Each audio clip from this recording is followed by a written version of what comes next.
Get back to school ready at Whole Foods Market. The Best in Class event is packed with sales on organic seedless grapes, organic Honeycrisp apples, Applegate deli meat, and more. Start your mornings with 365 by Whole Foods Market organic frozen waffles and better than cage-free eggs. Then put dinner on the table with breaded chicken nuggets, savory swordfish fillets, and fresh salad kits. Make Whole Foods Market your back-to-school destination.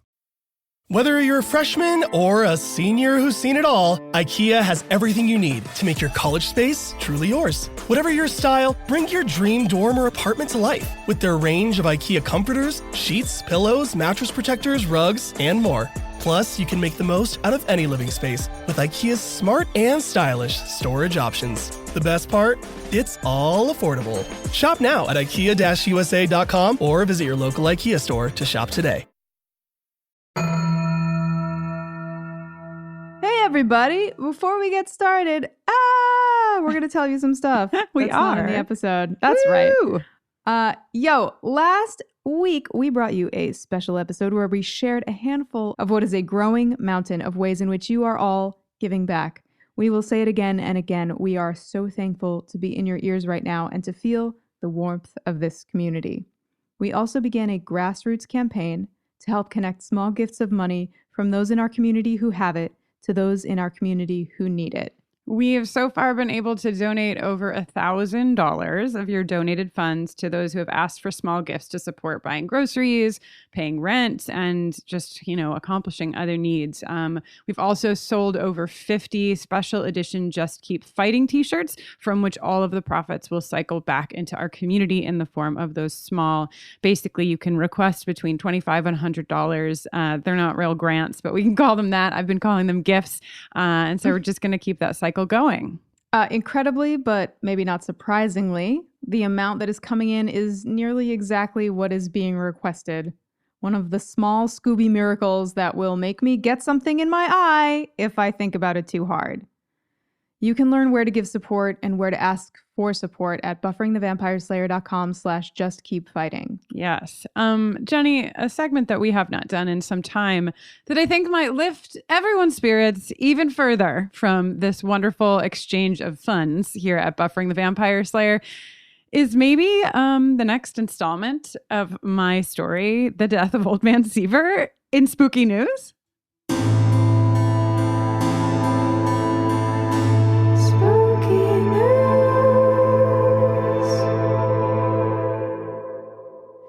Okay, so we ended the last installment with a mysterious voice singing to the tune of "Row, row, row your boat. Kill, kill, kill the men who took my life away. Merrily, Right, of course. merrily, merrily take their lives today." That was right after 20 dead bodies had fallen from the ceiling. So Sure, that's right, where we course. are. If you're just tuning in to this spooky news, this is a little podcast duckin', as we call it. It's a reading of a scary story that I wrote when I was 11. So we continue. Scary story in quotes. Yeah. And we'll do, I'll stitch them all together once I get to the end so that if you want to listen to it as one story, you may. But for now. Just a quick refresher / setup follow-up question. Mm-hmm. These 20 dead bodies, they didn't fall out of the attic. They just fell out of the ceiling. Did they fall through a hole? No, it's not clear. They just fell. Okay, it should be clear to you though, right? Oh no, they didn't. Like- They didn't feel that. They didn't fall through the ceiling. They actually, it just says they fell from the top floor. Okay. So perhaps down some stairs? I think perhaps down some stairs, and that's because I know something that happens later in the story that leads me to believe that. So I don't want to spoil. I don't want to spoil anything. Okay. So I like how things lead you to believe you don't have certainty. Yes. The story that you have total control over. So a group of girls are telling a story about a house in their neighborhood that the narrator now lives in. It's called The Death of Old Man Seaver. We've learned a few things. You can go back to the former episodes and listen to them if you missed it, but this is why you shouldn't miss a single episode. Jenny, are you ready for what happens after that creepy voice sings "Merrily, merrily, merrily take their lives today"? I don't know if I'm ready, but I'm trying to be. Okay. When the police returned downstairs, they found Mr. Seaver laying dead on the floor. Ah, the titular moment. The death of old man Seaver. His cousin was nowhere to be found. The police left immediately and contacted the hospital, the firemen, and even more policemen, including the chief of the FBI. They took old... The chief of the FBI. So they took old Mr. Seaver away, sold the house. I didn't know police could do that. And everything was supposedly settled. On every Friday the 21st, though, the screams are heard loud and clear as a bell. She ended the story. I believe it was Tanya telling the story. Okay. But why Friday the 21st? Everyone asked in unison. Tanya said... Because that was the day of old Mr. Seaver's death, she said in a make-believe spooky voice. What's today? I asked, horrified. Today's Thursday the 13th, Keisha said, relieved. Tanya screamed loud enough to shake the whole house. What? We all screamed at the same time. If today is Thursday the 13th, next Thursday will be the 20th, and Friday will be the 21st. Oh my God, you're right. Listen to me, okay? Keisha, Heather, and Tanya will sleep over my house on Friday. Marissa and Leah will camp out next to my house, and Freddie, Yasmin, and Lacey will stay here, okay? I said it all in one breath. Okay, they said, and our mission began. Camp out? Well, that's like, I mean, I assume that like if something happens to them, I think it's a good, like personally, Jenny, like I think it's a great plan because I think probably what the narrator's reasoning is if something happens to them inside the house, they have people outside the house who can maybe help, you know? I'm just saying. Of course. Yeah, no, that's good. That's good. All right. Well, I'm going to save, there's a good amount that happens at the end of the story. And I think I might just save it all for the last installment just to really drive it home. Sure. So, backloaded finale. Yeah. I'm going to leave the chief of the FBI and all of the weekday math that just happened in your brains. I hope you're sufficiently spooked. And that has been today's Spooky News. Spooky News. Jesus Christ. Well, speaking of majestic narratives and magical worlds where anything is possible, it's time for me to remind you that on Saturday, April 4th at 1 p.m. Pacific / 4 p.m. Eastern, I will be going live for a hang on Facebook Live to talk about season 1 of Xena, Warrior Princess. So exciting. I'm so jazzed about it. I've been watching ferociously and noting many, many things that perhaps inspired the people making Buffy from this show. So please join me if that is the kind of thing that you like, and I think it is. If you're one of our patrons, this is a Patreon, all patron hang, and I will be telling it like it is, learning from you, I'm sure, and there will be much, much, much to discuss. So please, if you're going to join me and you don't want to be spoiled, watch season 1 of Xena, Warrior Princess. Yes. Hooray. And Jenny, did you say that was on Facebook Live? You might have set it up at the top, but I just want to make sure everyone knows it is in the secret Facebook group. Something that is secret Facebook group. Something that is living inside of our Patreon directly right now is a brand new podcast that I'm doing with Joanna Robinson. It's a podcast called Feels Like the First Time, where I watch movies that I've never seen that pretty much everyone else in the world has seen for the first time. We do 2 installments, one where I predict what will happen, and then one where I talk about all of the things I was either wrong or correct about. The first installment we're about to finish up was Lord of the Rings. I thought the Return of the King was going to be Frodo's dad, and I just have to say that no one has proved to me yet that Aragorn is not Frodo's dad. So we will talk about that in the next episode. You can get that podcast on our Patreon if you're a $2 patron or higher, and you can also get it if you're a patron of The Storm, which is patreon.com/storm of spoilers. So those are places you can have fun with that. Also, if you are a supporter of ours at $10 or higher, you're used to getting mailbag episodes. We started a new little series for those humans. Jenny, what is it called? It's called Rewatch. I've asked Jenny to make us an official theme song. It's just going to be that. That's just going to be that every time. Exactly. Live. So, live every time. Great. That's right. Basically, we are going through some of our favorites from seasons 1, 2, 3, and maybe even 4, which wasn't a dig on season 4. It's just I feel we just talked about it. So we just talked about season 3, episode 14, Bad Girls. That episode will be going up pretty soon for $10 plus patrons, and it was a lot of fun reliving. Yeah, it was really nice, and nice to talk about it without, having to hold our tongues regarding anything that was yet to come. Yeah, exactly. We did a lot of mayor conversation because we could talk about the whole arc within this episode. Oh, yeah. So that was fun. Yes. Listen, speaking of holding our tongues, do you want to tell them? Oh my God. Listen, maybe I should handle the Sexual Tension Awards segue. I don't know. I think that was pretty great. All right, well, I'll take it. I'm here to tell you that we've got some results, some hot results from Blood Ties. I can't believe it. I can't. It's magical. Believe it. It's magical. This is so special. Are you ready? There's one tie and one almost tie, and it all feels so right. Mm-hmm. Okay, so Anya and Xander the fireman, and Anya and Xander the shepherd, a dead even tie, each claiming 10% of the vote, which means that Anya and Xander got 20% of the vote, which is not too shabby for a pairing with Xander in it. So proud, so happy for everyone. You dress him up as somebody else and people are more inclined to vote for him. Oh, I'm just kidding, Xander. We're in season 5. Oh my goodness. Okay. In, I guess, second place then, but barely, with 39% of the vote, it's Giles and Joyce. Mm-hmm. So a close. Pairing we love to see. And then just nosing out ahead, just leading by one seam, it's Glory and her silk dress with 41% of the vote. Congratulations.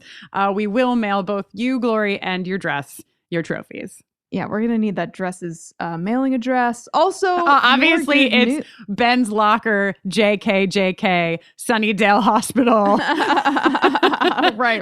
Of course. Yeah. That's where we'll be delivering it. Also, more good news about Glory and her love of silk. We will be back next week with Kristin's interview with Claire Kramer. Plus, the week after that, we'll be back with I Was Made to Love You. Plus, the week after that, we'll have a public mailbag for everyone in the main feed. Wow. Yeah. Oh, so heads up, if you want to send us some emails, now's a great time. bufferingthevampireslayer@gmail.com because we'll be stuffing them into the main feed for that special mailbag episode for all. Also, speaking of stuffing them into the main feed, it's time for the Sexual Tension Award results. It isn't, because you already did them. And I'm sorry, but if you're not quick enough on the uptake with your transitions, I'm going to get in there and do some myself. So. Unbelievable. I must guard my sacred transitions. Okay, one more thing. I think all of you will be really delighted to hear this. One of our amazing listeners, Clary, I hope I'm pronouncing that name right, Clary, wrote to us with a brilliant idea saying, quote, I'm a high school senior who will likely not be having a graduation ceremony this year. I imagine a number of your other listeners are also high school or college seniors who are very unlikely to have graduation ceremonies themselves. I was just listening to your episode today, and I was wondering if you might think about hosting a watch of graduation day, about around the time when we'd usually have had graduation. This isn't the biggest problem people are facing right now by far, but a lot of people are struggling with not being able to celebrate the years of work we've done. I'm certainly feeling a little lost. I've been at my school for 7 years, and graduation is a really big deal for us. Famously, high school is hell, and I think we'd all be cheered by a little celebration as we leave it, or college. I'm hoping that's not hell or a tinfoil pit. And after we sobbed and wept a whole bunch, we, of course, immediately made some plans. Mm-hmm. Many of you are missing proms, including ours that was rescheduled for late summer, and graduations. And Buffy, thoughtful, sweet, gentle Buffy, has given us both ceremonies in demonic, wonderful, episodic formats. So please, hopeful graduates and prom goers and everyone else, mark your calendars. Saturday, April 18th at 1 p.m. Pacific, 4 p.m. Eastern, we will be watching Buffy's Season 3, Episode 20, The Prom, together. Woo!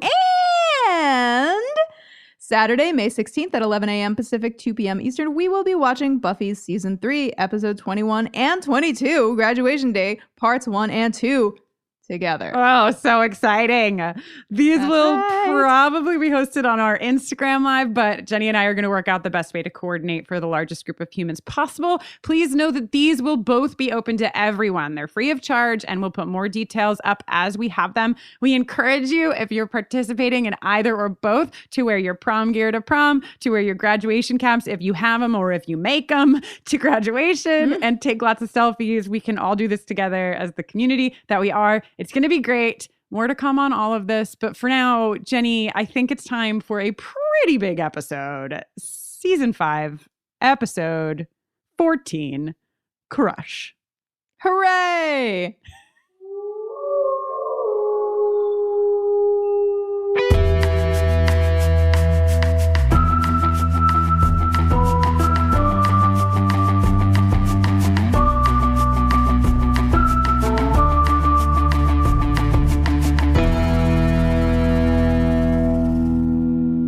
Hello, and welcome to Buffering the Vampire Slayer, a podcast where we are watching and discussing every episode of Buffy the Vampire Slayer one by one, spoiler-free. I'm Jenny Owen Youngs. And I am Kristin Russo. And holy hell, this week we are talking about Season 5, Episode 14, Crush. Stay tuned at the end of this podcast every other week for an original song written by Jenny, recapping the Buffy episode we are discussing. And listen, if you aren't already listening to our in tandem Angel Watch called Angel on Top, hosted by Brittany Ashley and Laura Zach, now is the time. Today is the day.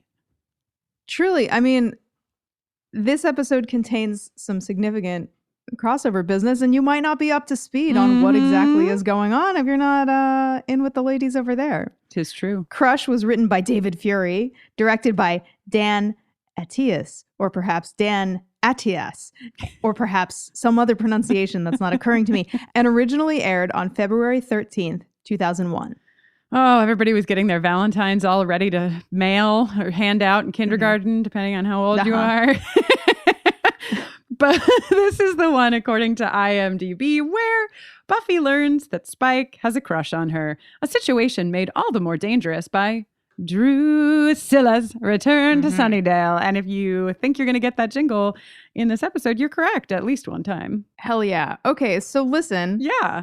A band called Summer Camp is playing at the Bronze. Oh, I'm so glad that you know Bronze- the first band because I know the second band. Perfect. A great team.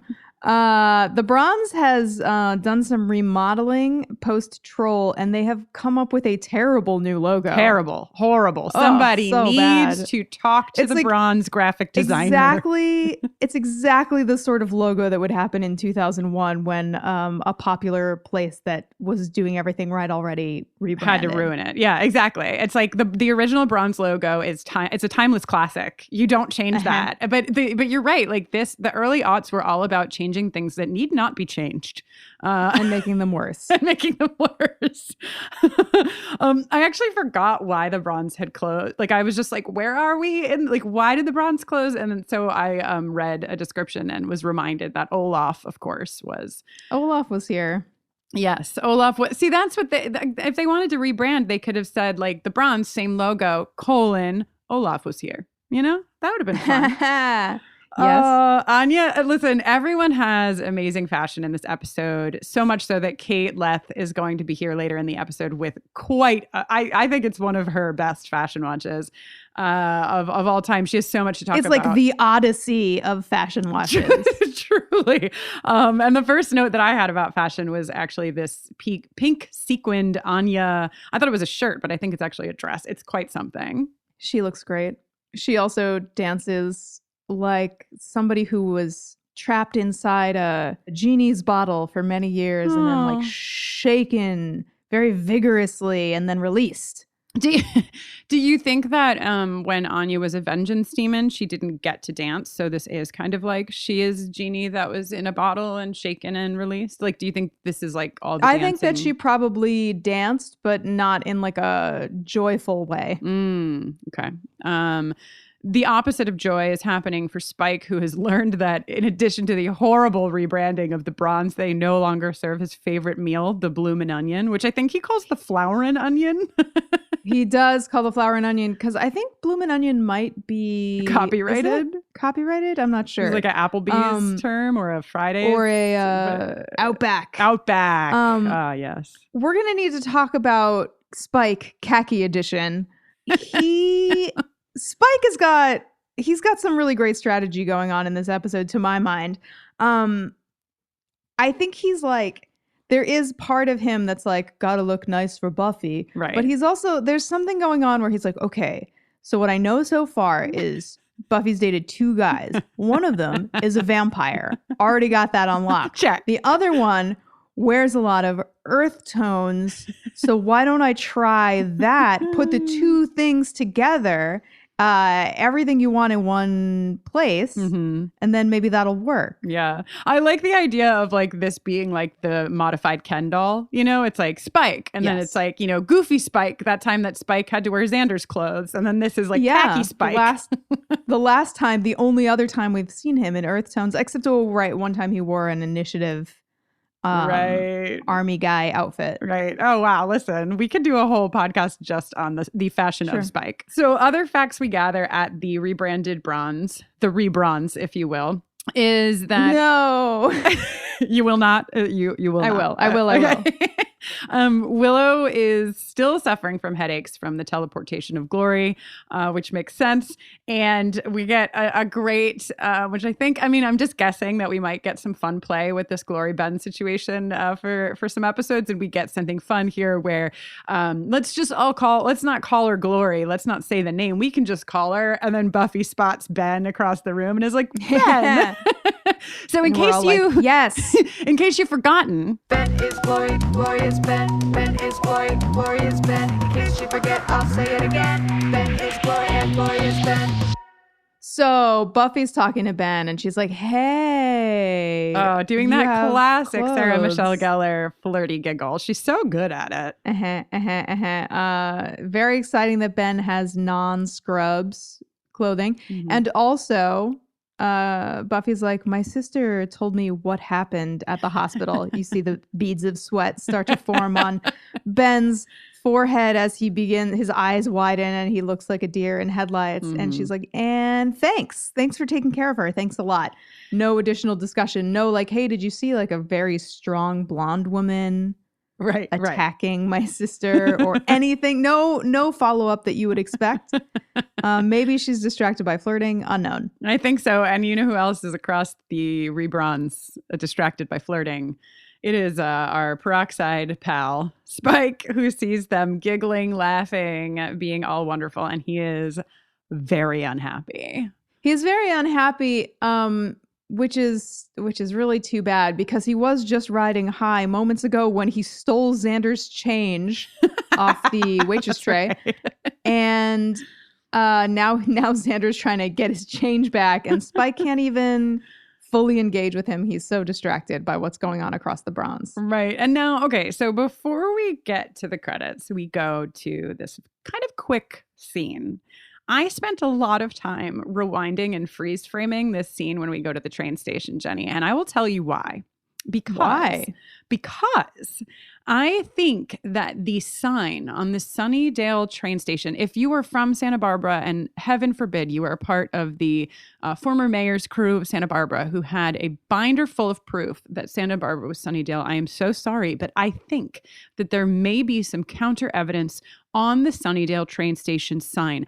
I can't read it clearly, but from what I gather, the sign said Sunnydale, elevation 1,182, miles to San Francisco 682.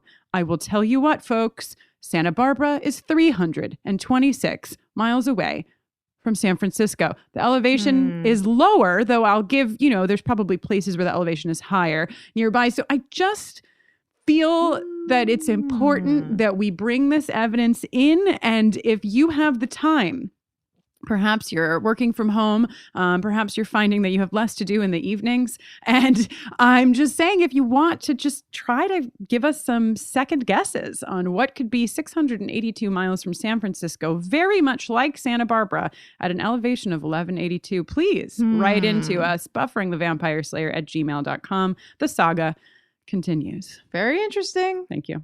Okay. So this train rolls into the Sunnydale Depot. This is the first time we've ever seen it, if I'm not mistaken. Yeah. And the receiver is like really put off by the fact that no one's getting off the train. Usually it's the last stop on the line. Usually there's a few stragglers. So he climbs up into the car and what does he see but dead bodies everywhere? And it's a mess. And I just want to say, like, obviously we don't know who we're dealing with right off the bat. No pun intended. But we do know that it's Drew by the, middle of the episode, end of the episode. And I just don't think Drew is this messy. She doesn't strike me as like just scattering blood everywhere when she eats. I don't know. Maybe I'm wrong. I think she contains multitudes. That's true. That's actually very true. I love this. Once the receiver catches sight of something on the train and makes a run for it, we get him running down the aisle and then the exterior of the train shot where he almost makes this classic horror movie Jurassic Park yank back. His hat actually flies off, which I thought was it does. I don't really beautiful. Yeah, that's great. Really beautiful touch. He just like gets yanked back in so hard. You almost think like, I would imagine that when you watch it for the first time, like you're definitely not thinking Drew, and you almost are thinking like some other kind of like animal, right? It's like a totally like an octopus beyond or vampire. Yeah. Did you say octopus? I did.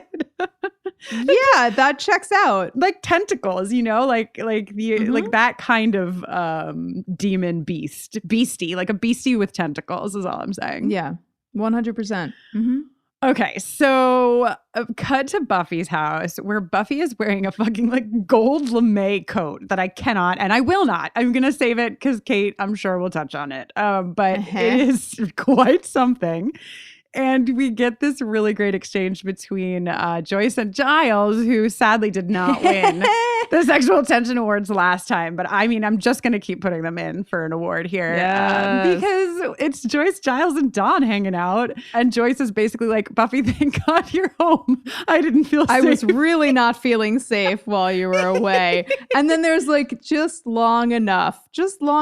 And Buffy's eyes dart over to Giles and Joyce is like, taking the cue, and it's just like, oh yeah. And then I remembered Rupert was here and I felt much better. So that's fun. And I love the increase of time being spent between Joyce and Giles, hoping that things are perhaps on their way to rekindling. And perhaps I will say that I watched this episode a couple of times and I didn't get, maybe this is so obvious to everyone else, but the scene ends with Buffy being like, yo, Giles, we're being really easy on Dawn. Should we do that? And he's like, no, of course not. Like the more weird you are around her, the less she's going to be able to feel normal. Like be the same big sister to her that you've always been. And so, Buffy like spins on her fucking heels and she's like, Dawn, and she's like, you took my clothes. You took my blue cashmere sweater. And what I did not piece together until like many times through was, oh, right. Dawn really did not take Buffy's blue cashmere sweater. Spike took Buffy's blue cashmere sweater that we will see in the next scene, perhaps my favorite scene in the episode. Great. Yes, here it is. Cut to Spike fondling the sweater as Harmony asks him to come to bed and tire her out. Sometimes I pause just to see if you will make it through the sentence and how you will journey through it. So, well, yeah. So Spike's not interested, and also he's so mean to Harmony. He is. He's been really wretched to Harmony, but I think that there's something about the fact that he is trying so hard to be like a quote good guy that makes it so starkly contrasted with how shitty he is to fucking Harmony in this episode. Yeah. Because obviously we weren't like down with it before, but it felt more in line with like where he was as a character, and so now it's just like, I think for me, it draws a really thick line underneath like obsession versus love for Spike, right? Because it's so volatile and it's so singularly focused, and it's so like kill everybody else if it means I get the girl kind of energy. So before we get into all of that, though, Jenny. So they decide to play to Harmony, to her credit, keeping her relationship healthy. You know, she's like, what can I do to bring the passion that we need into our dynamic? Maybe we could play a game, Spike. So I would like, I would really like to play the role-playing Harmony as Buffy here. What she says to Spike before Spike tackles her, because it works. Okay, ready, go. Oh, I'm gonna stake you. I'm coming after you, you bad, evil vampire, and I'm gonna slay you.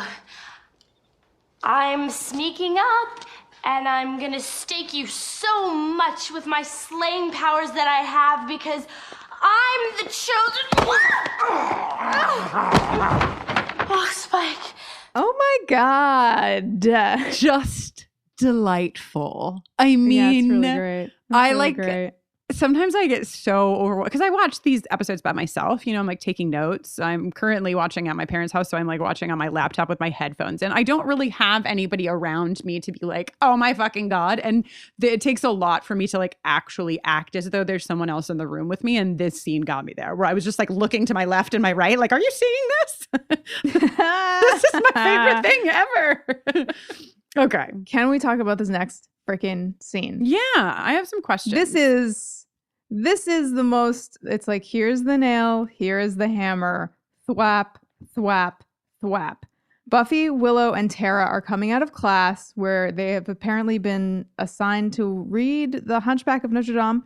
And Willow's like, oh, I wish that Quasimodo could have ended up with Esmeralda. And then Tara says it couldn't end well because all of Quasimodo's actions were selfishly motivated. He had no moral compass, no understanding of right.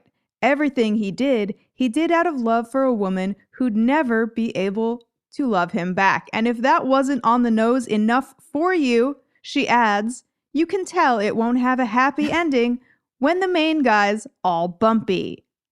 Yes, bumpy. Cut to our vision of bumpy Spike. But so I have questions about this because obviously, yes, this is a true underline, and like the things that Tara lays out when it comes to overlaying them on Spike, I think are spot on. Spike's motivations are selfish. Spike's face is bumpy, and Buffy is never going. He has no moral compass. Right, he has no moral compass, et cetera, et cetera.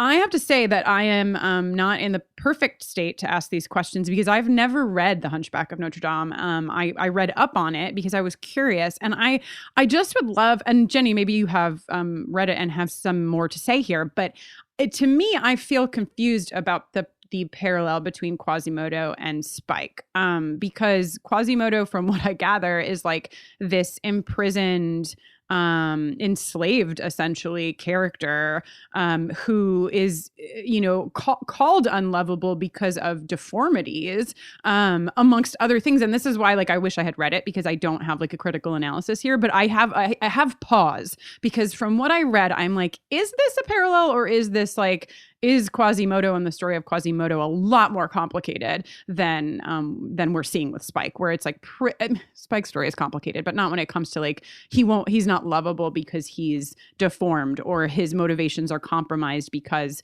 he's been sort of like trapped in a tower. So Jenny, do you have any more on the story, on the actual story of Quasimodo? I know pretty much nothing. The one thing that is popping into my mind that you didn't say is that he's imprisoned in the tower, but also I think he's just sort of like been gaslit his entire life by some man of the cloth who has kind of shaped his worldview. But I unfortunately don't know very much at all. And listeners. So I would really love to, we have a public mailbag coming up where we're going to put a mailbag in the main feed. And so I would love for this to be like part of the discussion that we open up a little bit more in the mailbag, because I gather that Quasimodo is not unlovable in the way that Spike is unlovable. And I mean, I'm using that word kind of like broad, but it seems to me that the parallel has some problematic aspects. So your hosts are not familiar with the text, and perhaps we can look into it a bit more, but we'd love to hear from those of you who are familiar with the text and sort of like read out those conversations, because I'm curious. Okay, so Buffy has the newspaper. Giles has not circled it in red marker, a deep disappointment to me, but 6 people were found dead on a train. How do we know if they were found dead if it's not circled in red marker? Exactly. You know how the Sunnydale News is just very consistently reporting throat trauma? Yes.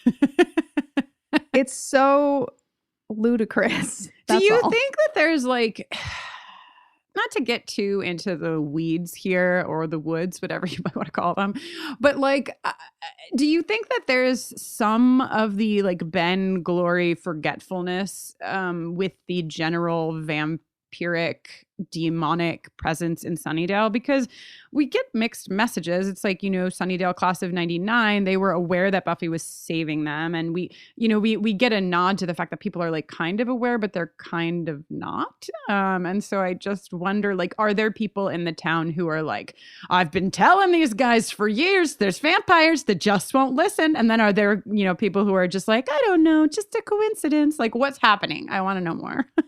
I get the sense that it's the kind of thing that people are like on a cellular level. They are aware of it, but there's a lot of like willful denial. Right. That's the foundation of living in Sunnydale, is you have to like push that awareness down. Oh no, is that also like a cornerstone of being a human? Yeah, probably. Like you can't look too closely at your demons or the demons surrounding you, like, because if you like really pay attention to them all the time, it's too much to bear, so you have to like okay, wow, see, I knew you have to scroll refresh Okay, great. I knew that I shouldn't go too deep there. Sorry everyone. Turning a sharp corner back into a lovely pairing here. We are at Spike's crypt, and Dawn has visited her best bud, and we find out her crush. There's a little crush going in multiple directions here, because Dawn has a mini crush on Spike. And Spike has found a way to make the initiative look hot. Hotter. Yeah, he definitely went to like Express Men and found the like faux military sweater that's like sort of has a more European cut and a finer weave. Right. And matching pants. Do you think that Spike did not mood boarding? Do you think that he like spent, because like we'll get to his shrine, his Buffy board, yeah. But like, do you think there's another corner? Like we saw the Buffy corner, but do you think there's another corner with like a bunch of pictures of Angel and a bunch of pictures of Riley, and then like cutouts from magazines of like military sweaters and like basketballs and hair gel? Definitely. balls, yeah. Oh, okay. Great. I just want to point out that in this scene, as Dawn is there to just hang out, Spike has a cigarette behind his ear, then takes a cigarette pack out of his pocket, removes the cigarette, lights it, starts smoking it, and then the camera goes away and comes back, and there's no longer a cigarette behind his ear. Oh, wow. Catching those inconsistencies. Just letting you know. So Spike and Dawn are both getting something in this exchange, of course. Dawn is getting company and time with Spike, who she really likes, because she says, I think that she feels a kinship with Spike because he is not human and she is, I mean, debatable, but essentially not human. And Spike is getting information on the fact that Buffy talks about him sometimes. Oh my God. What else does Buffy say about me? He says. We do a quick cut to Joyce and Buffy where they're like, where's Dawn? And when we get back, I realized, Jenny, that Spike is actually hosting my segment, Spooky News, for Dawn. He's fully... Yeah, he is 100% spooky newsing it up. He's telling Dawn murder tales of yesteryear by candlelight. When Buffy busts in, is like, hey, I need your help. It's interesting how Buffy just consistently goes to Spike whenever she needs help. Interesting. And, oh, wait, Dawn's already here. Why is Dawn here? What the fuck? So Spike finishes his horror story by being like the story was at a point where he was about to like yank a child out of a coal bin and kill the child, which like, I mean, maybe consider what you're telling Dawn, but whatever. But he reframes the story for Buffy, of course, and says, so of course I found her in the coal bin and I gave her to a good family. Who never put her in a coal bin again. Okay, so great. I would like to play just a short sound clip here of Dawn talking about why she likes Spike, following it with the Spike jingle, because I feel like it really sums up how many of us feel about Spike. He's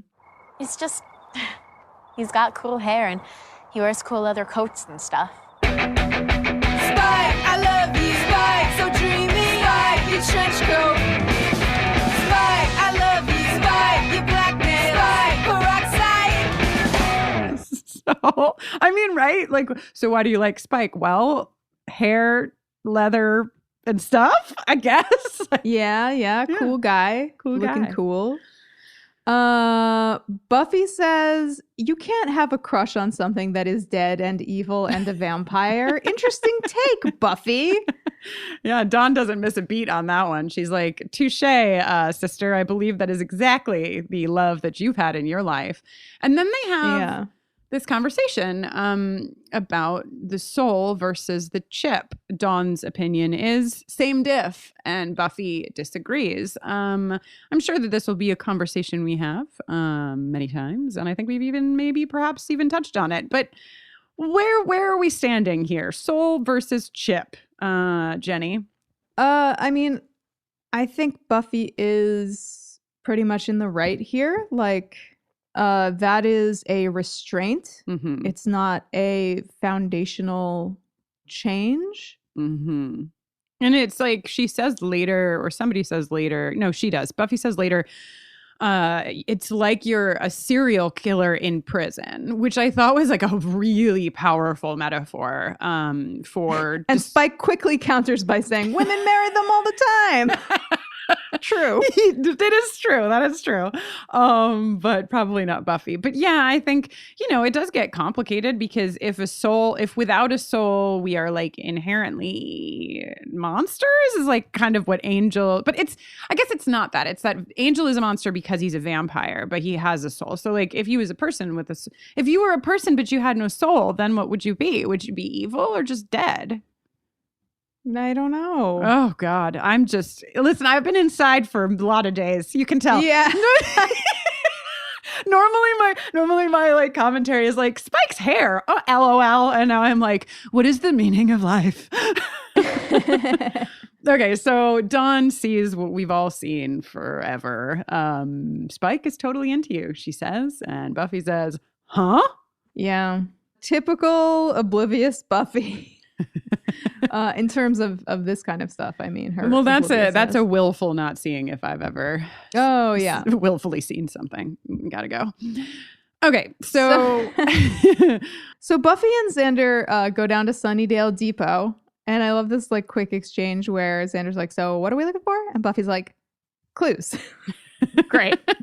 Right. Great. So they're examining the train allegedly, but what they're really doing is like Buffy is on the fucking slow boat to talking to Xander about Dawn saying that Spike has a crush on her. Did we already? I just want to make sure that I didn't not hear you say about the tape outlines on the train while I was shuffling through my papers because No, didn't get there yet. the body outlines. For those of you working in the forensic crime scene field. Mhm. Could you let us know if people died on a train, if you would outline their bodies in tape? Could you just let us know? Yeah. Thank you. Yeah, I would appreciate that too. So, right. Xander and Buffy chit-chatting. Dawn thinks Spike's in love with me. And then Xander thinks this is hilarious. Which, like, I mean, it is kind of hilarious, except for it isn't. And we'll get there with like Willow and Joyce later making really good points about how it can get dangerous. Xander doesn't understand that bit yet. If the danger is taken away, it is so hysterically funny that Spike with a chip in his head is pining after Buffy. But what isn't funny to Xander is that he is no longer at the top of the ladder for Dawn. Yeah. Dawn has a crush on Spike, and Xander's like, what about me? Big funny Xander. Xander, get it together. You have a beautiful partner who affirms your goodness every day. Why are you still seeking out? It's like a habit for him at this point. Like, it's before you saw like Xander didn't have anybody who was validating him, so he was really seeking in all these places. Like, man, you've got the validation. Okay, you've got somebody who loves you. She wears beautiful silk pajamas. She's great. She's perfect. She's fucking Anya. So maybe don't get too bent out of shape about this, but he does. Wow. And then we see what we have been missing for so long. A tiny doll tucked away at the top of the train. Wow. Oh, that doll looks familiar. Who could it belong to? Drusilla, you filling my heart with dread, and still I'm led right back to you.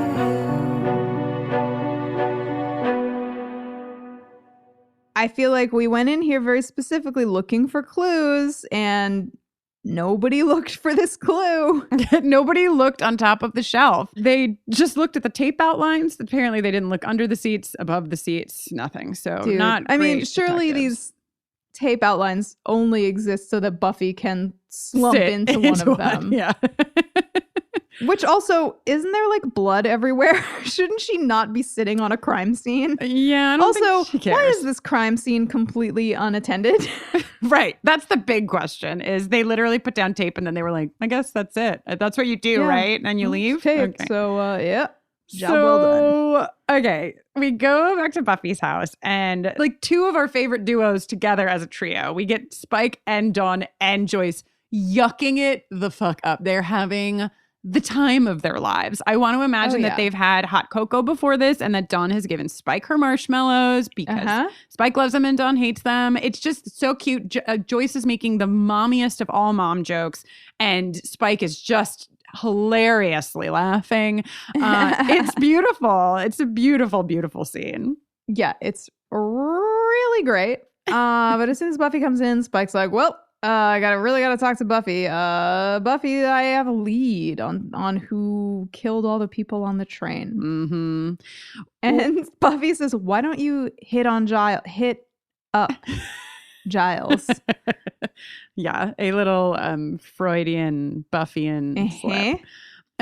So yeah, and Spike, we think, is like gonna, I don't know, lead. I mean, when I first watched this episode, because we already have the doll reveal, I was like, oh my God, Spike's gonna like bring her to Drew. But no, Spike is just bringing her to Nest simply to spend time with her. Jenny and I just taped a rewatch episode for our patrons where we rewatched Bad Girls. And it was really interesting because Faith also, who was after a date with Spike, used the tactic of a daytime jaunt to a vamp den as a means of getting time with her beloved. So I think your deepest desires just crept up from your subconscious because you said that Faith was trying to get a date with Spike. Oh my God, that is truly, like, I just want them to hang out. I want them to just like smoke cigarettes together in an alleyway and like talk about life and talk about their like unrequited love for Buffy. Give me that show. Give it to me. I deserve it. I've worked hard, you know? Yeah. Okay. Listen, Jenny, before we go any further, how about we find out if we have any sponsors? Let's do it. Support for today's episode comes from OneSkin. And if you have sensitive skin, you're going to want to hear about their scientifically proven topical supplements. Free from over 1,500 chemicals and preservatives that can make skin red, irritated, or itchy, their products are safe for sensitive skin. It's just one of the reasons they've earned the Skin Safe seal of approval. They've also earned the Jenny Owen Young's and Kristin Russo seal of approval, if I do say so myself, Jenny. I couldn't agree more. I've been using OneSkin for a few months, and after a few weeks, I remember it like it was yesterday. I texted Kristin and I was like, maybe she's born with it. I looked in the mirror that morning and was like, oh, things are happening, and I am happy. I have used a million billion skin products, and I did not think that I was going to switch off of the skin like lotion, the moisturizer that I used, and the under eye cream that I use, because I have used them for a little while and I really like them.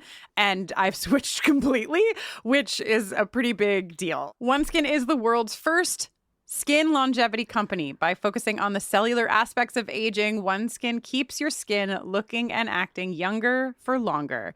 Get started today with 15% off using code BUFFERING at oneskin.co. That's 15% off at oneskin.co with code BUFFERING. After you purchase, they'll ask you where you heard about them, and if you can, please tell them that we sent you. As a podcast network, our first priority has always been audio and the stories we're able to share with you. But we also sell merch, and organizing that was made both possible and easy with Shopify.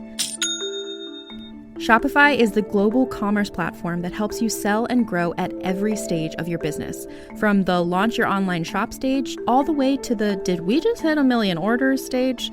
Whether you're selling scented soap or offering outdoor outfits, Shopify helps you sell everywhere. They have an all-in-one e-commerce platform and in-person POS system, so wherever and whatever you're selling, Shopify's got you covered. With the internet's best converting checkout, 36% better on average compared to other leading commerce platforms, Shopify helps you turn browsers into buyers. Shopify has allowed us to share something tangible with the podcast community we've built here, selling our beanies, sweatshirts, and mugs to fans of our shows without taking up too much time from all the other work we do to bring you even more great content. And it's not just us. Shopify powers 10% of all e-commerce in the US. Shopify is also the global force behind Allbirds, Rothy's, and Brooklinen, and millions of other entrepreneurs of every size across 175 countries. Because businesses that grow with Shopify. Sign up for a $1 per month trial period at shopify.com/realm, all lowercase. Go to shopify.com/REALM now to grow your business, no matter what stage you're in. Shopify.com/realm.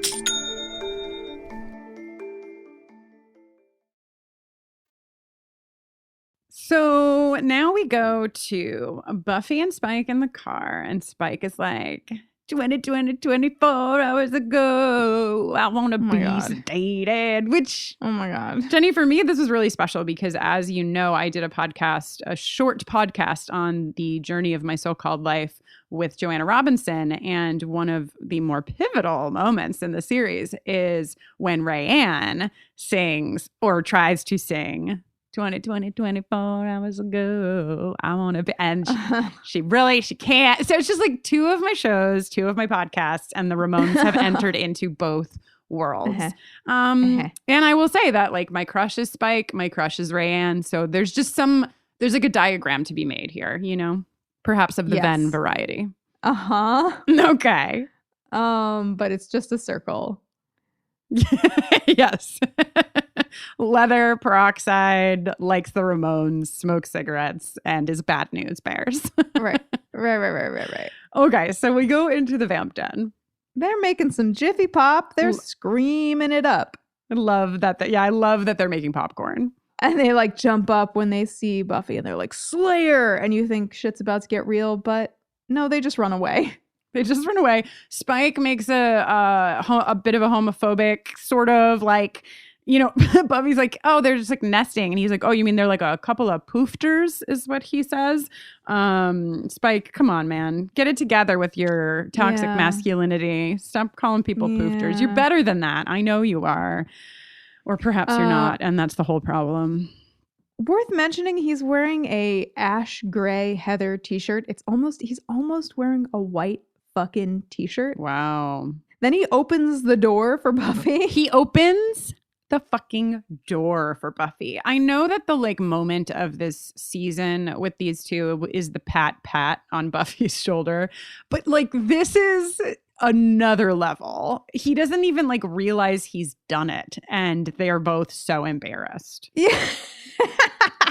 Yeah, that's the best part. They're both so embarrassed about it. Buffy's like, what is this to you? Like a fucking date? And he's like, no, but do you want it to be? Listen, if you've ever had like a crush on your best friend or like you know that this is like pretty true to form, where like you are just going in for any angle. Well, she's joking, but if this could be the opportunity, let me take it. Should I take the opportunity? It's not going well. And Spike goes full throttle down the truth alley, right? He's just like, it's not so unusual. Two people in the workplace. There's something between us. Buffy makes her prison comment, and then he says, this is real. I love. And she's like, gotta go. Yeah, this does not go the way Spike wants. So he goes home defeated. But who's there in the dark waiting for him? It's Drusilla. A happy memory, pretty Spike. Look who's come to make everything right again. Then Drew's like, previously on Angel, Darla was resurrected. She's human, and then I turned her into a vampire, and now we're trying to drive Angel mad, and I want us to be a family again. But this is like a fun, it's almost like a little ad if you weren't watching Angel. Like if you weren't watching Angel and you heard this, you'd be like, perhaps I should tune in. Darla's back. She was a human and now she's a vampire again. The fuck is happening on Angel? And so perhaps it's a little inset for those of you who haven't watched Angel yet or haven't started your rewatch. It's a good season 2 of Angel is fucking great. And listen, Julie Benz is my personal Lord and Savior. So I think you should get on over there if you haven't already, because there's some fun stuff happening on Angel. Yes. So Drew's got a theory. She's got a theory that Spike can overcome his chip. She says, electricity lies. It tells you you're not a bad dog, but you are. I don't believe in science, she says. Yeah, it's like, we really were behind Drew for like so much. And then this moment happened. I was like, oh no. Drew, not now, True. especially. Yeah, it's really a bad time for that kind of statement. But yeah. So they're getting all like hot and bothered. And then Harmony comes in and is like, what the heck is this? Yo, Harmony calls Drewzilla, which is just fantastic. And she's basically, she thinks Spike has picked up somebody at a bar for a threesome who looks like Drewzilla. We learned some cool shit about Harmony's guidelines, boundaries on threesomes. They are only allowed to have a threesome if it's boy, girl, which we know that Spike will probably never agree to because he has a lot of masculinity problems, a little homophobia happening in Spike. But his one chance is if he can just get Charlize Theron, and then Harmony will be super there for that. So, Jenny, I have a couple of things. I'm here. First of all, I immediately looked up what Charlize Theron was up to when this episode came out, because I thought like, oh my God, was this around when Monster came out? Because that's like, and it wasn't. It was before Monster came out, but she had just been in Cider House Rules. Do you know what her character's name is in Cider House Rules? I do not. Candy Kendall. As in... Oh my God. Harmony and Candy Kendall. I'm just saying. Oh, wow. Isn't that weird? When I found it, I was like, wee-oo. It makes no sense. That is weird. There's nothing here, but I had to share it with everyone. Thank God. I also want to talk about, I cannot remember the episode, but the scene that you described between Drew and Spike, where Drew is essentially like, I know who you are. And we'll get more into it because really it's Spike starts to believe that he can be himself. He starts to remember himself. It reminded me of the Cordy arc where I don't remember when it happens, but somebody calls Cordelia a bitch. It's, I think, on Angel. Yes, it is. It's on Angel. And Cordelia's like just feeling like down and weak and like she can't make ends meet and whatever. And I won't go through the whole thing, but basically a character calls her a bitch. And it's like, it reminds her that she's like a powerful bitch. And she's like, thank you for that reminder. And I feel like that's like similar to what's happening here with Drew and Spike. And since Spike is our like resident Cordelia, you know, or like was brought in for that purpose, I thought it was an interesting parallel. The end of my monologue. Love it. I love that. I also love yeah. I love Harmony like telling off Drusilla about all the psychic damage she's done to Spike and how Harmony has had to work so hard to bring down the walls that Drusilla caused her precious boo-boo to erect. And this lean where Drusilla like sort of like leans facing Harmony, but Spike's behind her and like leans to make eye contact with him and mouth the word boo-boo. It's like, it might be the best Juliet Landau moment in the entire series. It is so fucking funny. She's like, just seriously, dude. Yeah. And then Harmony calls Drusilla Morticia, which has an extra little layer of tastiness because as we all know, Mercedes McNabb was in Addams Family Values when she was a kid. And then Spike basically is like, Harm, you gotta go. And she's like, why? Because she's back? And he's like, no, because I am. Yeah, again, and it's like, dun, dun, dun. Taste of his drama back. Yes, exactly. So, yeah, and this is like this is just sad. I don't like the moment when he throws Harmony. It's just shitty. And we'll get, I think, more into it when he's even shittier to Harm later on. But it's stupid. Spike. Ugh. Okay, so Joyce with the classic "Did you lead him on?" Joyce Summers, madam. With the Buffy blaming. Oh my God. But they're talking about Spike. And Buffy has decided to share this information with Willow and with Joyce. And at first you're kind of like, oh, wow, I'm surprised she shared this with Joyce. But it's like, it makes sense because Joyce has developed a friendship with Spike. And also because, as we know, Buffy will wind up putting the ward back on the house. So Joyce really does need to know kind of what's going on. Yeah. Yeah. So, Willow being Willow is just like, danger, danger. This is bad fucking news. This is not going to like end well because Spike is obsessed and it's only going to wind if up. He thinks there's even a sliver of a chance, there's no telling what he'll do. So you have to 100% shut it down completely. I kind of thought that she already did that, but me too. But if we need her to go after Spike one more time for the plot. So, but and you cannot be too clear. I mean, I would have maybe chosen to go with like a letter, instead of finding him again in person. But sure. Okay, so Spike and Drew go hunting at the Bronze, and one feature of their... Thank you. Sorry. They go hunting at the Rebronze, and one feature of the remodel is that they've installed about 1,000 more lights. It's very well lit for two vampires to go hunting. It's so well lit. At first, when they went upstairs, I thought that they were going to make out with that couple first. Didn't you think? It just seemed like that would be the play. Like that they would like, be like, do you want to make out with us? Do little swapsies. And then they would kill them. But I guess, it's a 40-minute episode of television. You can only include so much.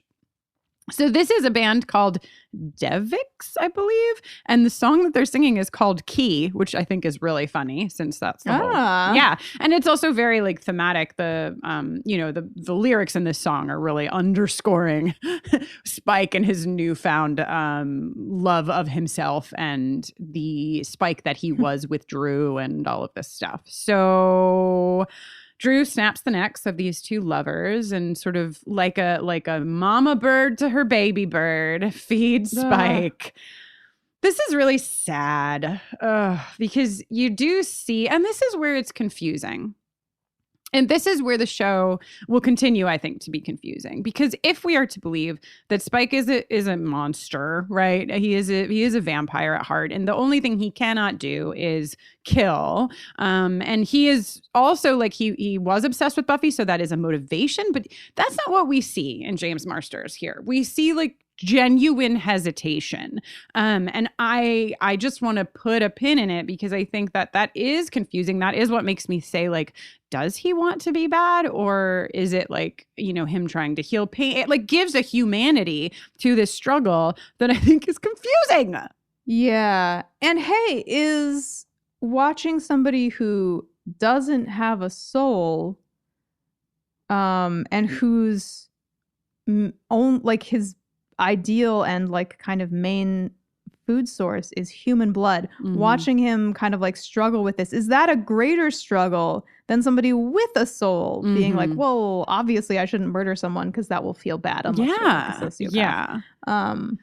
It's interesting. All right. Buffy gets to Spike's house and... Oh, God, it's your worst nightmare. It's a wall of photos and sketches of you and a mannequin wearing your sweater. Listen, okay, here's a thing. I would like for you to let us know who you think is a better sketcher.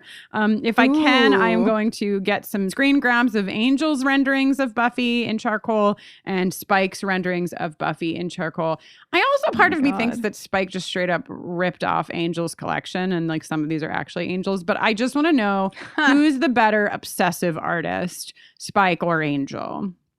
Great question. A question for the ages.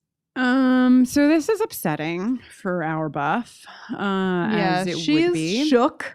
Yeah. So she starts climbing up the ladder from the nether regions of also Spike's crypt. I just want to point out that there's like full skulls down there, and so I want to know, like, when Spike was a vamp and like vamps in general, like, do you think that they keep like some skulls like from their victims as just like decor? I think they're just like, we're skulls around like this because it's a crypt. Yeah, exactly. And he was like, oh, I could use these. I could put a candle Let me just defile one of these these remains. Yeah, exactly.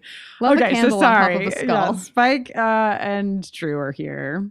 Yeah, and they cattle prod the shit out of Buffy, and then plot twist, Spike cattle prods Drew. Wow. What does it all mean? They wake up. Okay. It means we're going to go to the basement of Reptile Boy, because it is literally the same chains, right, that we saw Buffy and Cordy in. Yeah, so Drew is tied to a pole, but Buffy is just in some wrist shackles, which is interesting because this is like Spike's living area. So we can infer perhaps that those have seen some other types of use. Those were like there for Charlize Theron. Exactly. Yeah. Yeah. And also Spike does a horrible job of tying up Drew and chaining up. Like, these are not restraints that are meant, which I think supports your Charlize Theron sex play theory. These are not restraints that are meant to actually restrain, these especially serious shackles. Right. These are for play. So, right. Everyone is tied up, and Drew is just having just wonderful Drew moments where she's like, this is cheating. You've taken my chair and the music hasn't stopped. This woman. And then I think that we should give a moment for Spike's monologue or line or two to Buffy, where he's confessing his feelings. I love you. You're all I bloody think about, dream about. You're in my gut, my throat. I'm drowning in your summers. I'm drowning in you. Yes, Drew thinks this is as funny as Xander thinks it is. Maybe they should get together. I mean, well, and Drew really has access to laugh at this freely because she doesn't give a shit if it's dangerous. To her, it is just straight up funny. And I think that also is a testament to, as much as Drew loves or loved Spike, Drew's motivation here was to bring together the family. It is clear to me from the way that Drew handles the rest of this that she has really moved on from Spike. You know, she loves him. They have a long history, but like she's not like, oh no, my heart. She's kind of like, I fucking knew you loved her. I knew it. I told you a million years ago. You're so ridiculous. You know, and it's just, I just like this. I like when Jenny and I were talking about the song for this week, I was like, so this whole thing with like, Harm hasn't even arrived yet, but with the three of them, Harmony, Drew, and Buffy, despite the fact that like Drew wants to kill Buffy, Buffy wants to kill Drew, nobody really cares about Harmony. It is kind of like a throw to when women find out that they are all involved in like one shitty dude's bullshit and they all come together to be like, fuck you. And I love it. And so Spike announces his situation here, which is that he's going to kill Drusilla for Buffy unless she refuses to admit that there's something between them, in which case he'll untie Drew and let her kill Buffy. Oh, God, which is just, yeah. I mean, and this is, again, a deep underline under obsession, not love, because anyone in their right mind would know that if you are getting a declaration of love from someone under duress, that is not a valid declaration. And Buffy, this reminds me of the baby and King Solomon or something from the Bible. Let me tell you a story. What do you think happens in that story? Two people claimed a baby and they were like, it's my baby, and the other person was like, no, it's mine, and they were like, let's take this before King Solomon and maybe somebody else. I'm so confused about what happens, but basically the king is like, this is actually insane. I think the king is a little trickster, and he's like, okay, you both have a claim on the baby, we'll cut it in half. And one of the people is like, no, and the other person is like, okay.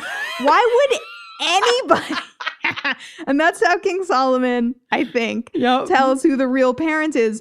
But why would anyone ever be like, sure, I'll take half a baby. That's good enough for me. There's Seems probably fair. a reason, right? I don't know. Tell us at bufferingthevampires@gmail.com. I actually don't know. Is this another example of vampires throughout history hidden in plain sight? Maybe the baby had like value of some kind, where like the shitty person who wanted the baby just for the value would have gotten some of the value from the baby's half of the baby. I don't know.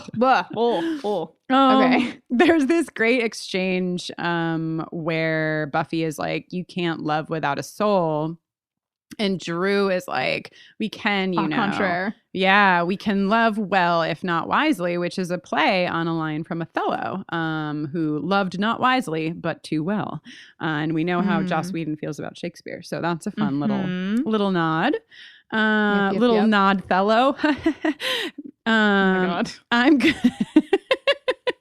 Help. There's also a really fun word play, if you can call it that, where, Spike, truthfully, is like, don't fucking mock this. Like, Drew is the face of my salvation, blah, blah, blah, blah, blah. But when he says, don't mock this, she says, go mock yourself, which is fun.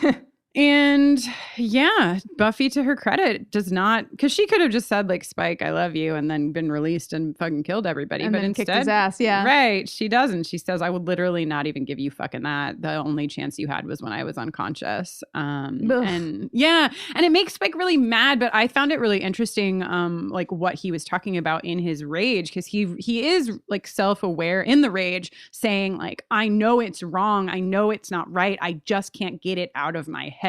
And so interesting. I thought that was like, at least he's not like, this is real, this is perfect. Like there is some part of him that obviously is aware of the fact that this is not the way that things are supposed to be. And the chip has prevented him from killing, and I think is like sort of short circuiting so many of his other desires and wants and needs. And so that's interesting too. Yeah, and once Buffy's like, nah, he like starts screaming into the heavens, wondering what the bleeding hell is wrong with you bloody women. Interesting. Yeah, isn't it? Patriarchy!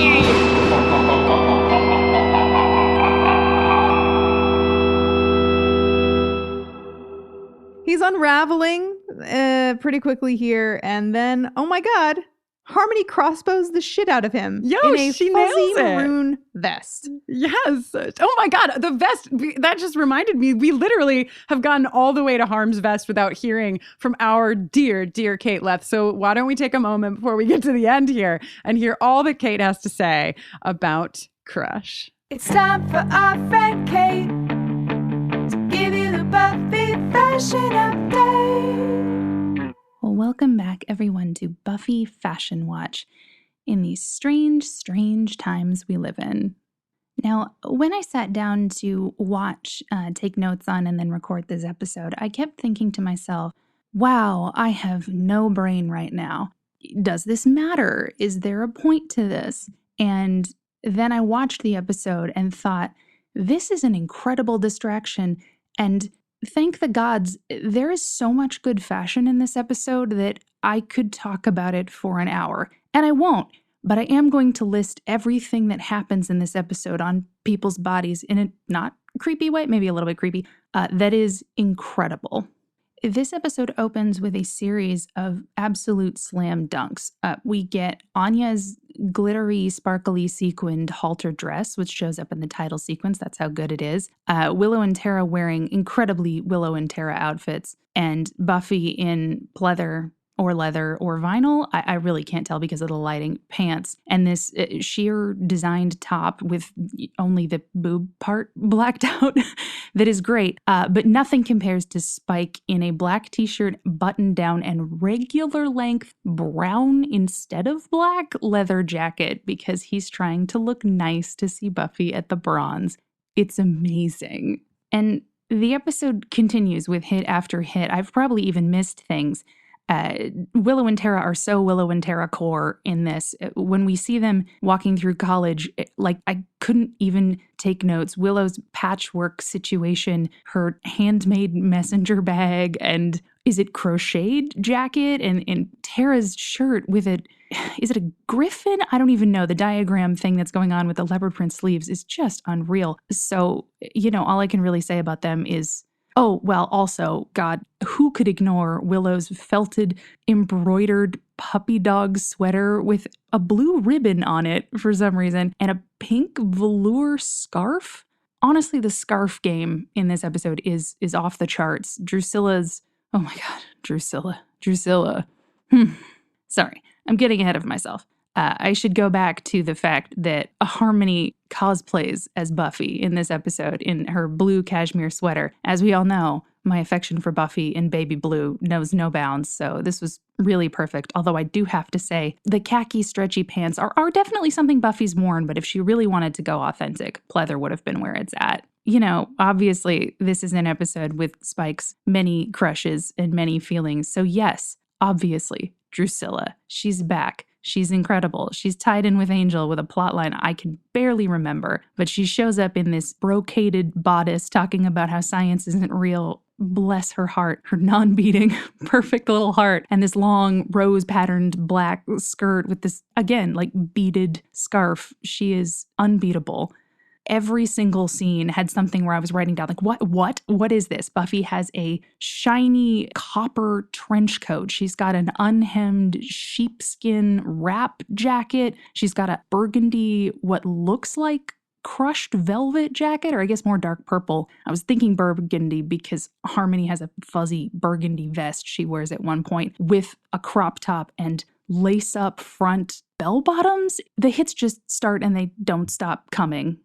Honestly, even though I had been taking frantic notes and was so delighted, I knew the episode was a pinnacle of fashion when I wrote down, is Buffy wearing a negligee to investigate a mass murder? And she's not. It's just a shirt that looks like a negligee, although we do see Harmony in a negligee. But that's the kind of episode that it is. It really is top tier. Even for Spike, we get him in his date outfit at the bronze, but then we also get him in his Riley outfit. I have to believe it's a Riley outfit because it's this sort of knit sweater crew neck thing with cargo pants. Spike wears cargo pants. The pockets are subtle, but they are there. Everybody else is looking great. Joyce is looking great. Giles is looking great. Dawn is cute and adorable in her little blue denim jacket. Xander's looks nice. Again, I love this season how he sort of transitions into wearing decent sweaters. He doesn't look like $1 million, but he looks like a couple hundred, and that's nice. And at the end of the day, like I'm saying, I was glad for the distraction. It's a really weird time right now. I don't know exactly when this episode's going to be released, but I don't think everything in the world is going to be fixed and happy-ended by then. I just gotta say, I really hope everybody's doing okay.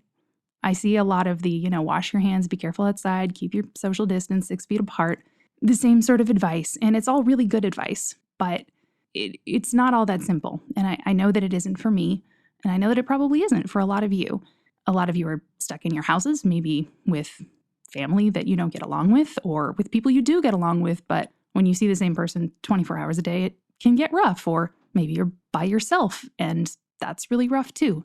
So from across the internet, from a relative stranger to you, it's going to be okay. And it's not going to be 100% okay, and it's not going to be easy, and it's not going to be fast, but it will be. And I and Kristin and Jenny, and I think everyone involved in this podcast who have created this incredible community of support and love, I think that's a really good thing. And so when I sat down and thought, what is the point of this? Does it really matter? It does. It does. I think it does. And it matters to me. And I know that it matters to a lot of you. So be safe out there. Take care of yourselves physically and mentally. Whatever you need to do. I care about you. We care about you. And if watching Buffy and observing Anya's sparkly pink halter dress makes things a little better for a couple of minutes, then I'm really glad. Until next time, I better not fucking see you at the mall. Stay home. I love you. That was our friend Kate. She gave you the Buffy fashion update. Thank you, Kate, the face of our salvation. Wow, nice, Jenny. Yes, thank you, Kate, for pointing out what a great escape Buffy is. What a soothing balm in these troubled times. Yes, this show can be on our hearts. We're all, oh my God, how thankful are you that you can just dive into Buffy, because it's been very exciting for me over here. Yeah, very, very thankful. Also, I'm staying with my parents right now, and I'm in upstate New York, and the name of a very famous theme park here in upstate New York is The Great Escape. So that made me think. That made me think of that. Anyway, thank you, Kate. Always lovely to have your voice inside of our ears. Harmony has nailed the crossbow, and this is like fun because the last time we saw Harmony with the crossbow, she was literally just like misfiring all over the fucking place during Spike's fake chip removal. So it's nice to know that she's grown. Again, Harmony is like queen of self-growth, Yes. I gave you the best bunch of months of my life, she says. Oh, let this be a lesson, y'all. You can't change your partner. Oh, yeah, you can't. Now I see it's you. I'm not the dog. You're the dog. Nice. Drew gets out of her fucking ropes during this kerfluffle, fights Buffy, boy. but Buffy rips out of her chains. Oh, no, she doesn't. I'm sorry. Spike, She does a little gymnast fight choreography. And then Spike, and that's pivotal, Spike undoes her chains. Very different from her breaking out of them. So maybe those were industry strength chains after all. Yeah. Okay. Love Harmony twisting the arrow that's sticking out of Spike. Yeah. And they all have different responses, but essentially the same end. Drew is just like, you are pathetic. Like she says, even I can't help you now. Like you're fucking done, man. And then I know we've done like a good amount of sound clips in this episode, but Crush is like a real special one. And I would love to just get to listen together with you to Harmony's exiting monologue, because it's just, if you can't get any more harm than this. Oh, Spiky. And you can say goodbye to this, because you're not gonna see it anymore. Unless you run into me somewhere and it's me walking away from you. But even then, I'll probably just, back away. That's right, Harmony. Yeah, you tell him, Harm. And then Buffy's response is just to punch Spike across the crypt. into, if I'm not mistaken, his little shrine. Yeah, we all have our ways of dealing with shitty dudes, and they have illustrated 3 right here for us. Our trio of ladies. We're super here for it.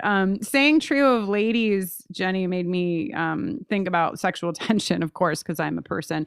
So how about we go over to our sexual tension awards? Let's hit it. Sexual tension award. Well, another episode, another set of very compelling couplings and thruplings here on the pod. First up, for if you want to correct the mistake you made last week by not voting for Joyce and Giles, you're welcome to do it for this episode. They have that very fun moment at the top. They sure do, and they have all of that screen time not shown, and which is where my eyebrows raise. Who knows what's going on there? Dawn falls asleep, you know what I mean? When the key is away, the parents will play. Oh, God.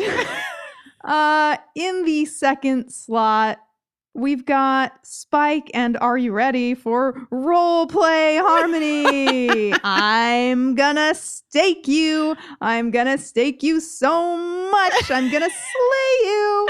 Great. In slot 3, Spike continues. But this time we've got him paired with Drusilla, let's be real, probably his OTP, his the love of his life. I mean, think back to that moment when Spike's bloody fingers went into Drusilla's mouth. Excuse me. I'm just saying they have a lot of tension. If you're into bloody tension, you got it with these 2. Yeah. And then in slot number 4, it wouldn't be right to not have at least one throuple in the running here. If you'd like, you can cast your vote for Harmony and Spike and Charlize Theron. Yeah, and Jenny picked the order here and has her reasons, but I would like to imagine that the actual order here would be Harmony in the middle of Spike and Charlize Theron. So, you know. The nice thing about a throuple is nobody has to be in the middle. You can have an equilateral triangle of humans / undead bodies. There are your nominees. Follow us over on Twitter at BufferingCast. The poll goes up today, stays up for a week, and you tell us who you think had the most sexual tension. Please. Sexual tension award. Well, Jenny. Okay, all we have left is for Spike to follow Buffy home, trying to convince, he's just talking, trying to convince her that she should give this some more thought, and telling her that he can't just be shut out. But actually, au contraire, my dude, you have been literally shut out and disinvited from the Summers home. Fuck yeah. And I'm not going to go too far with this, but I do think that this discussion of firm boundaries and literal boundaries are really important, because this is not a healthy relationship. It's one that is dangerous and could get violent. I mean, it is a vampire show, so it has already gotten violent, but if we're just taking it on the love obsession train, Buffy is drawing very firm, very clear lines, and also very literal lines around what Spike is able to do. And I think that's very powerful and very important. Well advised by Willow, supported by the Scoobies here. And it's hard because we have, like the Scoobies, sort of let Spike into our hearts in many ways. And so there's a part, I think, of so many of us viewing this who are like, ooh, it hurts, it does hurt to see him realize that ward has been put back up.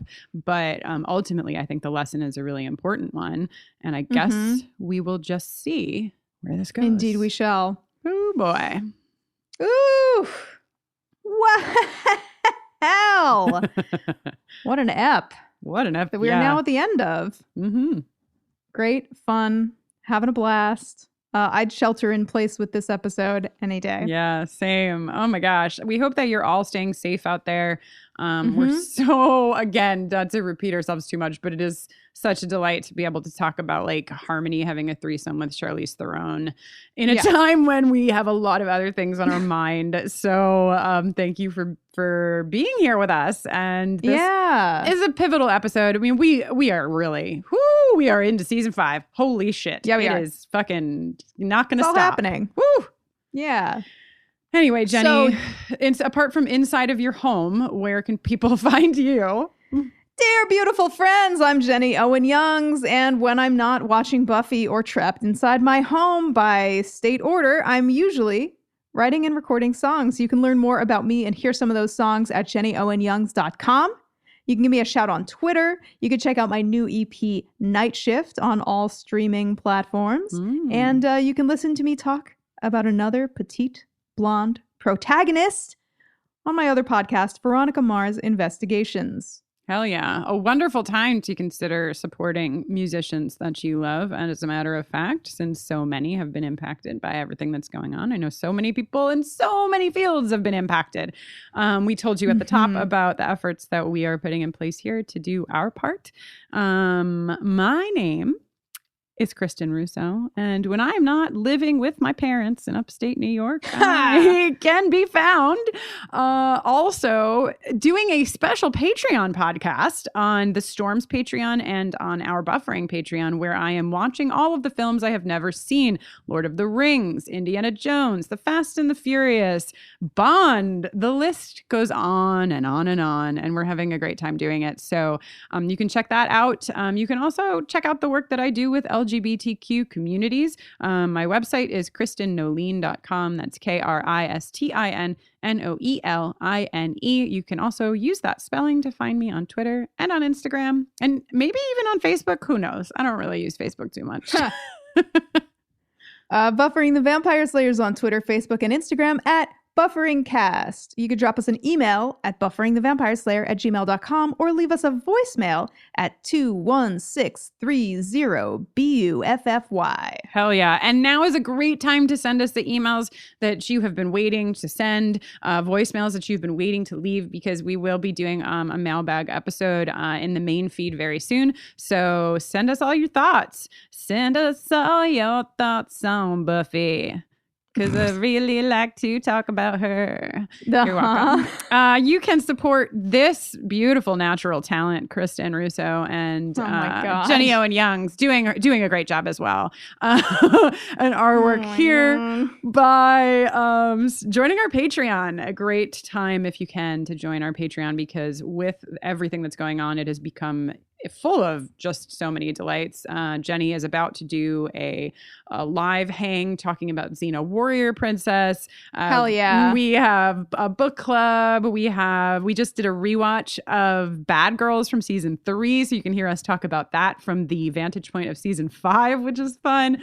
A lot going on there, and it helps us, live and do the work. So you can find that at patreon.com/bufferingcast, or just go to our website, bufferingthevampireslayer.com, and click on Patreon. Our store is also still open. We are selling a shirt over there we told you about in the intro, but we're selling a shirt there where all of the proceeds are collecting into a little fund where we redistribute that to our Scoobies who have lost their jobs, who need help with groceries. All of that information can be found at bufferingthevampireslayer.com/justkeepfighting. Hell yeah. And till next time. Woo!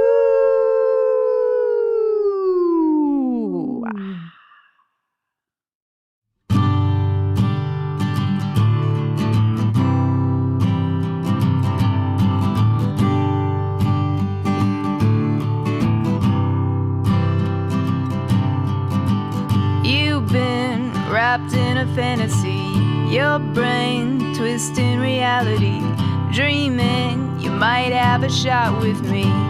Please. You think you are in love with me. I think you don't know what that means. Plus, ick, stay the hell away from me. Please. I wouldn't even stake you with a 17-foot pole. What makes you think that you could take me home?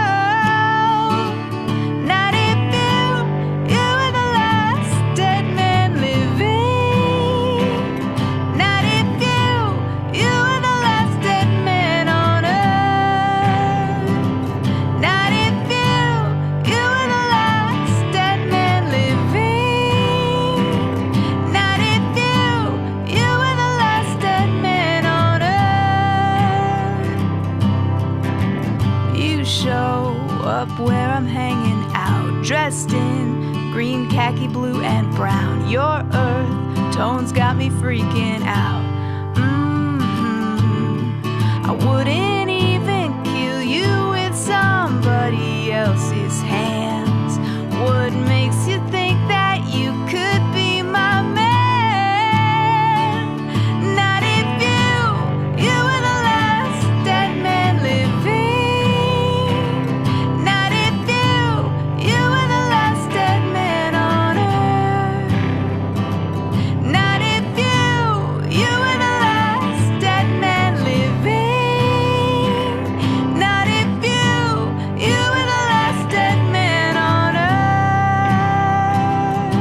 earth. Just look at your dating history.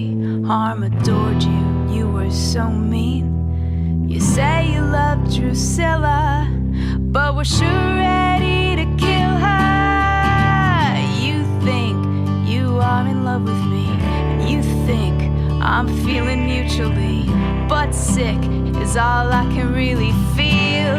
That's right. Not if you were the last dead man living. Not if you were the last dead man on earth. Not if you were the last dead man living. Not if you were the last dead man on earth.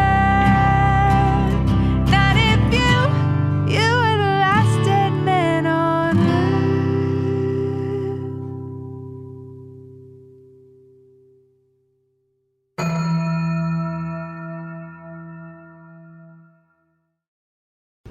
Talmor, Shishin Marachi. Talmor is my home. My family have worked the land for generations. My gran says the island does not belong to us, but we belong to the island. And we must be ready, for a great evil is coming, and death follows with it. Listen and subscribe to the latest season of Undertow, The Harrowing, a Storyglass production presented by Realm, available wherever you get your podcasts. Hi, this is Rob Benedict. And I am Richard Spate. We were both on a little show you might know called Supernatural. It had a pretty good run, 15 seasons, 327 episodes. And though we have seen, of course, every episode many times, we figured, hey, now that we're wrapped, let's watch it all again. And we can't do that alone. So we're inviting the cast and crew that made the show along for the ride. We've got writers, producers, composers, directors, and we'll of course have some actors on as well, including some certain guys that played some certain pretty iconic brothers. It was kind of a little bit of a left field choice in the best way possible. The note from Kripke was, he's great, we love him, but we're looking for like a really intelligent Duchovny type. With 15 seasons to explore, it's going to be the road trip of several lifetimes. So please join us and subscribe to Supernatural Then and Now.